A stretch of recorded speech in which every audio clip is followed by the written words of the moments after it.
The night my family's reputation collapsed, my mother served Domino's pizza on baccarat crystal plates to a Fortune 500 CEO.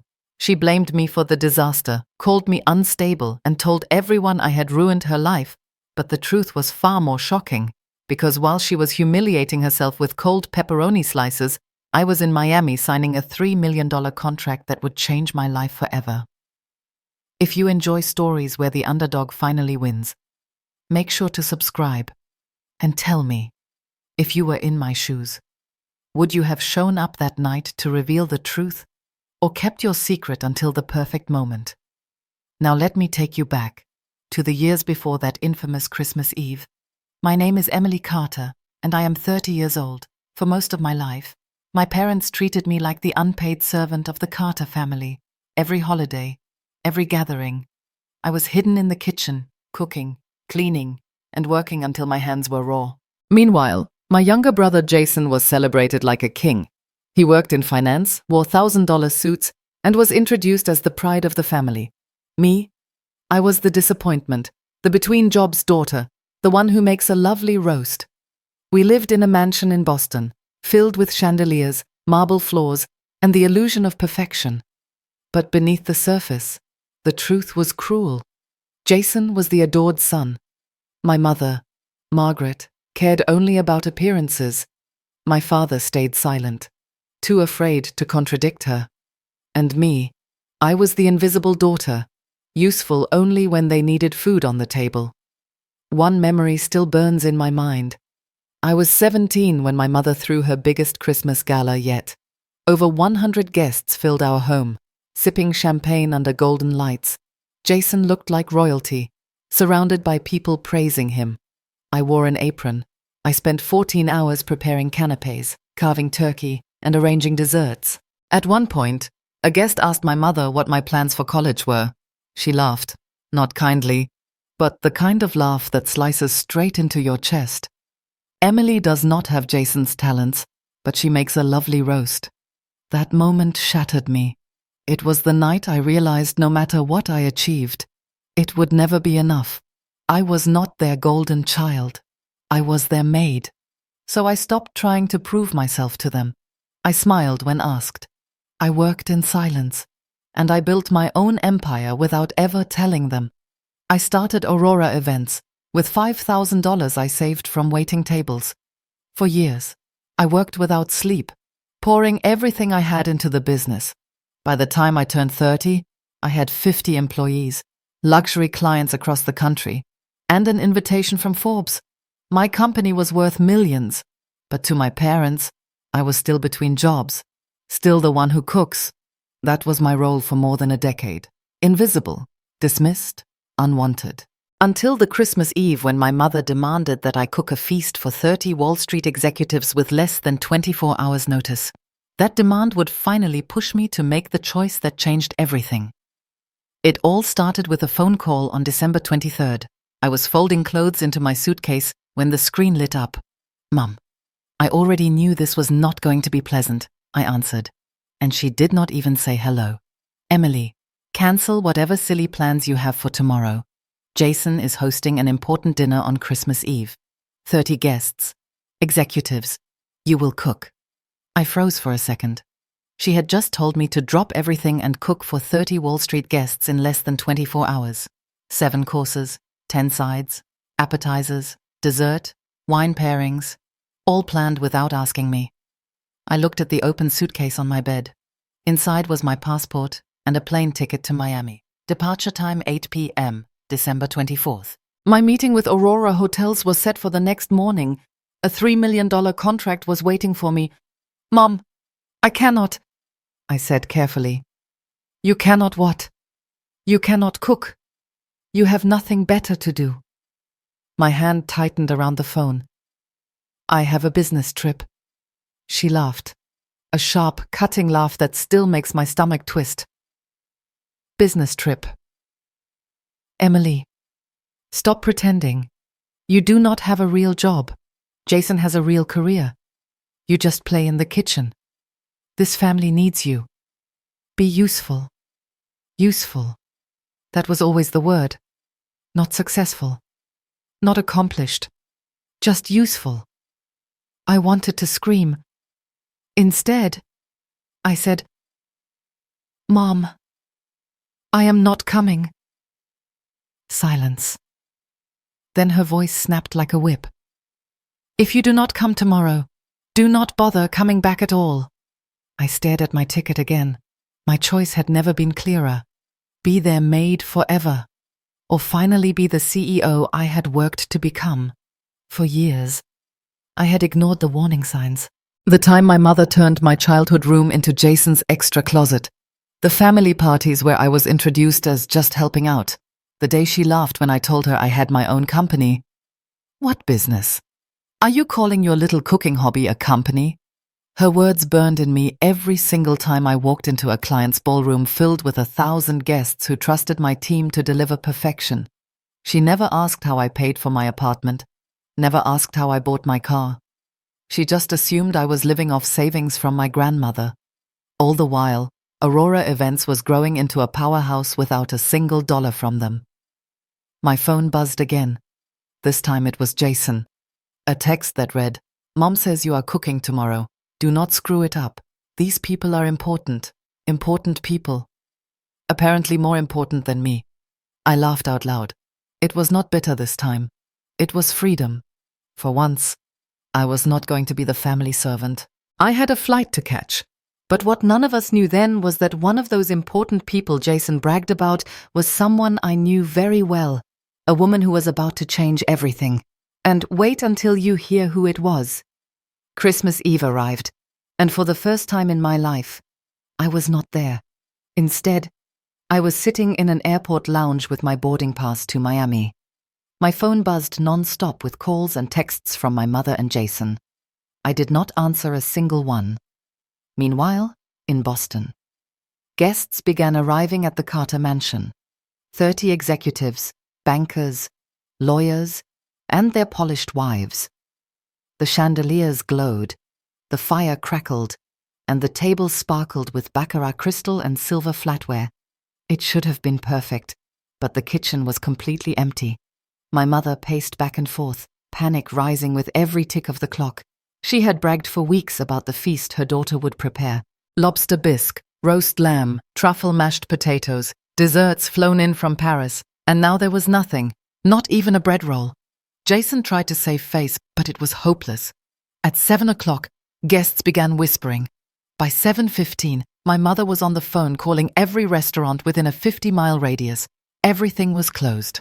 Finally, at 7:30, Jason did the unthinkable. He ordered pizza. Imagine it.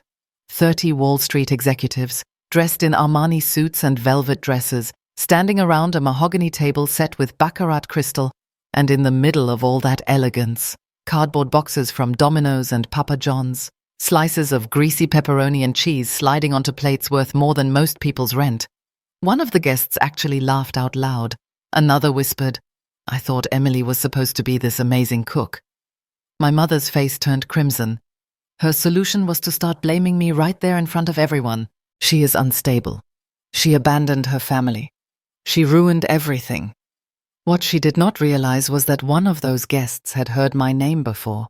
Her name was Laura Kim, the CEO of Aurora Hotels, the very woman I was flying to meet in Miami. Laura sat there, stunned, watching my mother collapse under her own lies.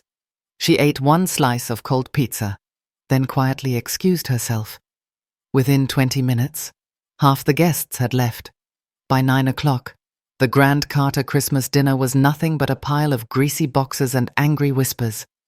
Meanwhile, I was on a plane somewhere above the clouds, sipping sparkling water, reviewing my presentation for the morning. My phone vibrated on airplane mode, but I did not care. I knew what was happening back home, and for the first time, I did not feel guilty. I felt free. The texts came pouring in once I landed. Jason wrote, "You ruined Christmas. Everyone left early. Do you understand what you have done?" Mum's message was worse. "You are dead to me. You will never be part of this family again."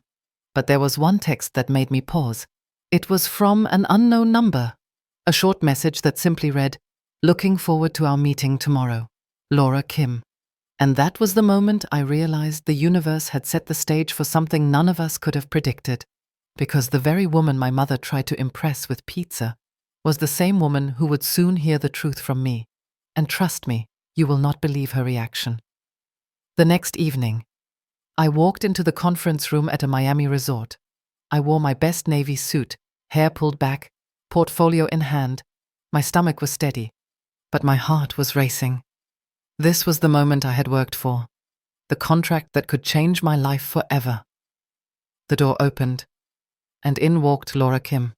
She looked flawless, calm, and professional. But her eyes told me she had not forgotten last night.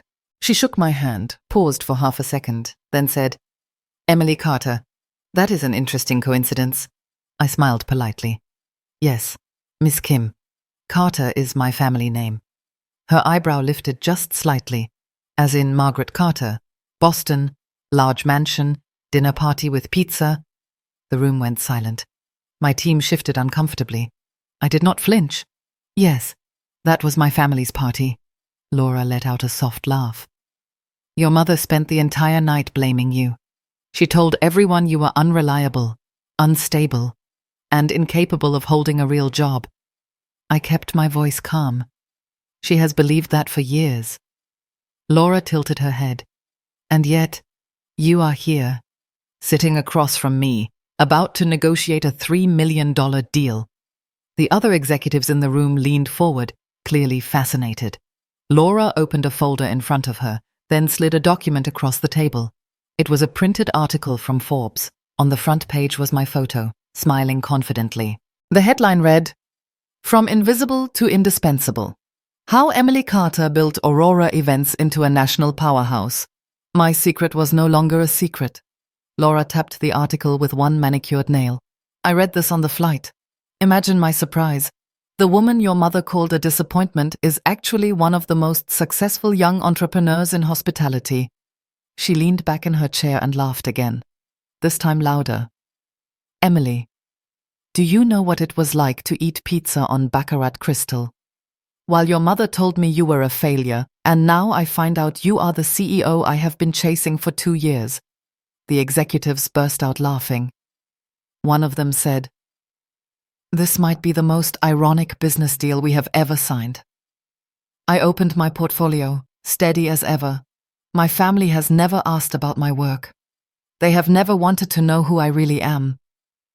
But Aurora Events was built without a penny of their money, without a single connection from their world. Everything I have achieved is because I refused to stay invisible. Laura studied me for a long moment. Then she smiled, slow and certain.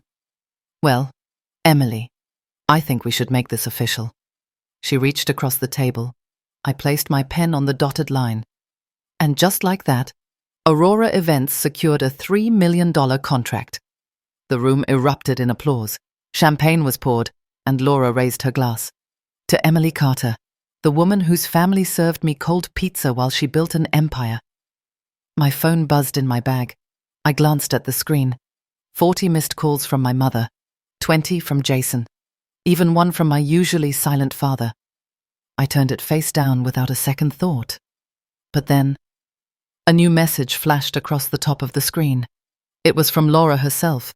She had tagged me in a LinkedIn post with the photo of us shaking hands over the contract. The caption read, "Thrilled to announce our new partnership with Aurora Events and their brilliant CEO, Emily Carter. Her story is proof that true success cannot be hidden forever." By the time I walked back to my suite, the post already had hundreds of likes and comments. Congratulatory messages poured in from industry leaders, clients, and even old colleagues. Meanwhile, my family's world was beginning to unravel, and what happened to them next was something even I could not have predicted. By the time Laura's LinkedIn post went viral, my family's perfect mask had shattered. The story spread through Boston society like wildfire. Margaret Carter, the woman who bragged for years about her glamorous dinners, had ended up serving pizza on Baccarat Crystal while her so-called failure of a daughter signed a multi-million-dollar contract in Miami. My phone overflowed with messages, some from relatives I had not heard from in years, some from my father, asking me to please call, and dozens from my mother, each one more desperate than the last. but I did not answer. For the first time in my life, I felt no guilt for choosing myself. I felt proud.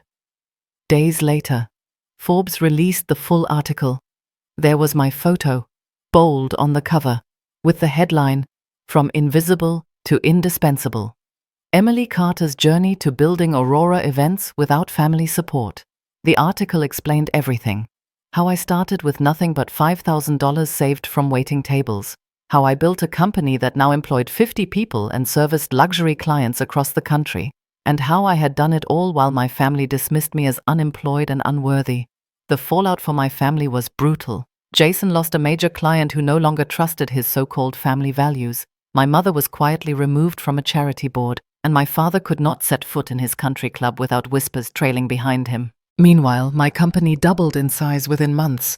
New contracts came pouring in. Aurora Events opened offices in 2 more cities, and I promoted loyal employees who had believed in me when no one else did. But the biggest change was inside me.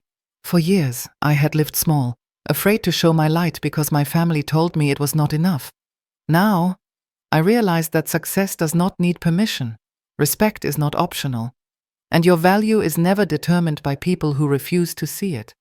If you take anything from my story, let it be this. You do not owe your family your silence. You do not have to keep playing the role they assign to you, and you never, ever have to set yourself on fire to keep others warm. Looking back, I am almost grateful for that disastrous Christmas Eve, because it forced me to choose. Either stay invisible forever, or finally step fully into my own power. I chose myself, and I will never apologize for that. But let me ask you, if you were me, would you forgive a family that treated you like a servant for years? Or would you cut ties forever, even if they finally begged for forgiveness? And one more thing. If your success embarrassed the very people who once dismissed you, would you feel guilty, or would you see it as justice finally served? I would love to know your thoughts in the comments. I read every single one, and your perspective matters.